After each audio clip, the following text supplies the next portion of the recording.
Turkey and the UN proclaim good news for the world as Russia agrees to extend the Black Sea grain deal by 2 months.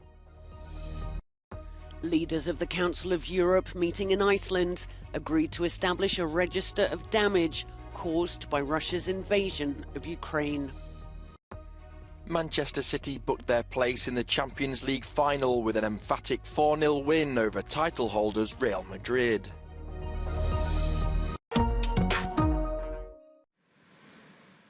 Russia has agreed a 2-month extension of a deal that allows Ukraine to ship grain through the Black Sea to parts of the world struggling with hunger. The original agreement was forged last summer, and the extension has been negotiated by the United Nations and Turkey. Tüm dünyaya bir müjde vermek istiyorum. Ülkemizin gayretleri, Rus dostlarımızın desteği ve Ukraynalı dostlarımızın katkılarıyla Karadeniz Tahıl Koridoru Anlaşması'nın 2 ay daha uzatılmasına karar verildi. The initial deal came with a separate agreement to facilitate shipments of Russian food and fertilizer that Moscow insists has not been applied. It's partly why there were concerns that Moscow would pull out of the deal. The UN's chief has welcomed the announcement, stressing just how important it was. These agreements matter for global food security. Ukrainian and Russian products feed the world. Under the Black Sea Initiative, more than 10 million tons of food have been exported. Vital food supplies are reaching some of the world's most vulnerable people and places, including 30,000 tons of wheat that just left Ukraine aboard a WFP chartered ship to feed hungry people in Sudan. Russia says problems with the deal still need to be resolved at a technical level, and there is no mention of any concessions that Moscow may have received.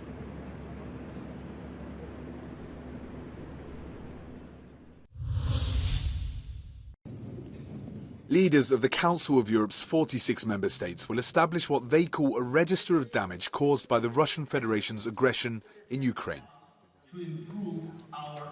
It's a first step towards an international compensation mechanism decided during a summit of the organisation on Tuesday and Wednesday in the Icelandic capital of Reykjavik. All 46 countries agree that the Kremlin should compensate victims in Ukraine and help rebuild the nation once the conflict is over. Dieser Gipfel von Reykjavik zeigt eindeutig, dass Putin mit seinem Kalkül gescheitert ist. Er wollte Europa spalten und hat das Gegenteil erreicht. Wir stehen in Europa enger zusammen als je zuvor. Das ist unsere gemeinsame Botschaft aus Reykjavik. The new body will be based in The Hague in the Netherlands and may come to include a claims commission and a compensation fund. The question still remains, though, of how damages to Ukraine will be paid for and how those responsible can be brought to justice. Ukraine's Prime Minister Denis Shmyhal made some suggestions. Today's decision to establish this register is without doubt historic. After that, we should prepare the necessary legal framework for the confiscation of Russian assets and establish a compensation fund. So, comprehensive approach includes creation of international tribunal. The Council of Europe's Secretary-General says the body intends to support international efforts to establish a judicial body to prosecute Russia's crimes of aggression, the literal act of invading another country. The United States, Japan and Canada have also joined efforts participating in the Council of Europe as observer states.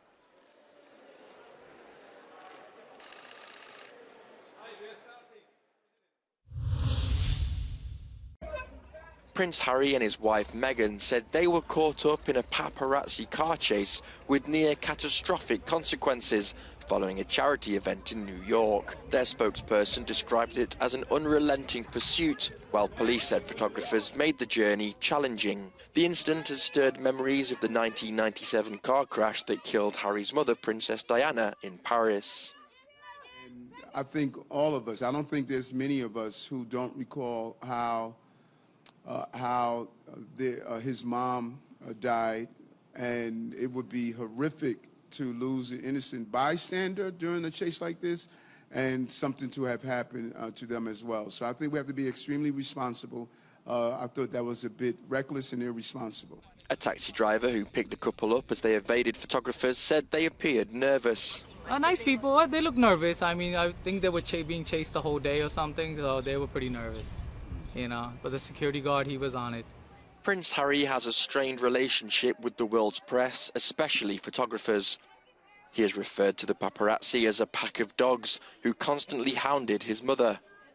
Together with Meghan, the couple stepped down from royal duties and moved to the US in 2020, a move they said was partly due to harassment from UK tabloids.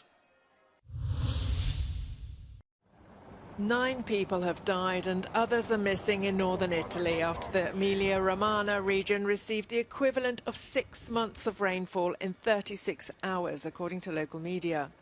14 rivers burst their banks in the region, flooding communities and disrupting travel, both road and rail. Some areas received as much as 500 millimetres of rain. Emergency services have been out in force rescuing people from homes trapped by rising water.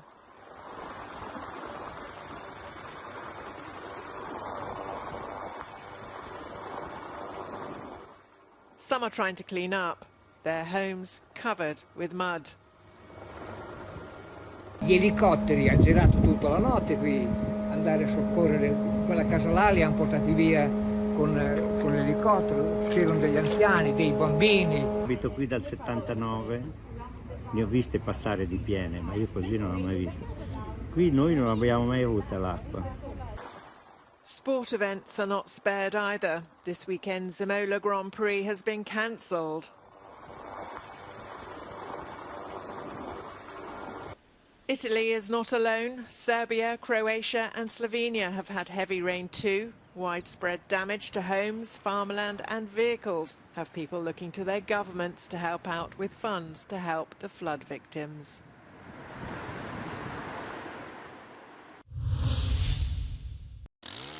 These firefighter brigades from Madrid are busy carrying out prevention work in the forest surrounding the Spanish capital. It's ahead of the summer, but the drought and the high temperatures recorded this spring are moving towards a complicated wildfire season.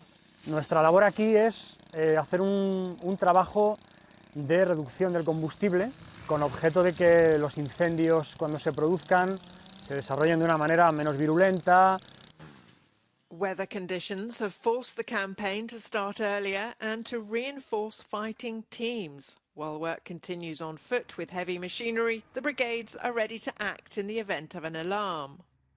Lo que hemos hecho es un sistema mixto, es decir, los trabajadores siguen haciendo trabajos preventivos y además les hemos puesto ya la bomba forestal pesada, que es la que llevan en extinción de incendios forestales durante todo el verano, en el que están ya en modo extinción. This spring, Spain has already experienced conditions typical to summer, when temperatures are above 30 degrees with humidity below 30% and winds at more than 30 kilometers an hour is called a fire triangle. So far this year, more than 58,000 hectares have already burnt. Ahora mismo ya se están dando incendios que están fuera de la capacidad de extinción. No podemos trabajar contra llamas de 50 metros.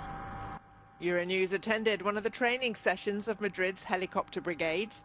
After landing, the helicopter took off to support the teams from the air. Brigadas teletransportadas como estas son capaces de desplegarse en cuestión de minutos para empezar a trabajar sobre el terreno a la espera de nuevos medios terrestres. Una acción rápida y temprana es fundamental para evitar que el fuego se salga de control. Global warming, along with the El Niño phase, is forecasting record temperatures over the next 5 years, according to experts. Fighting fires also implies a change of behaviour in our mentality. Nadie es consciente de que con nuestro propio comportamiento nos estamos arriesgando. Nos tenemos que adaptar todos a lo que la naturaleza nos está presentando delante. At the airbase, the siren sounds, but this time the alert is not an exercise. A long fire season awaits these firefighters, as well as residents this year. One by one, Chinese President Xi Jinping met with attendees as he hosted the China Central Asia Summit held in Xi'an, a city historically linked to the Silk Road network of global trade routes. Coinciding with the G7 leaders meeting in Japan, experts say this summit reflects Beijing's desire to strengthen regional influence and fill the vacuum that Russia's war in Ukraine has created in the former Soviet states. The first of its kind in 31 years, the summit aims to expand China's reach and advance transport links. Beijing's trade with Central Asian countries reached €64 billion in 2022, and in the first quarter of this year rose by 22%. Manchester City stormed through to the final of the Champions League with an emphatic 4-0 win over title holders Real Madrid. The English side made a blistering start to the second leg tie, and 2 first-half goals from Bernardo Silva helped settle the nerves in the Etihad. City controlled the game from there, dominating possession and limiting Madrid to just 3 shots on target all game. Hemos perdido un partido donde un rival ha jugado mejor que nosotros.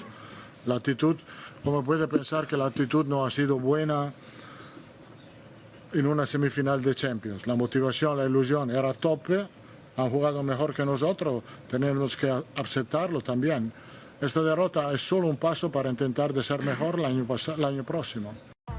Pep Guardiola's side will now face Inter Milan in Istanbul on the 10th of June for their chance to go one step further than ever before and win European football's most coveted prize.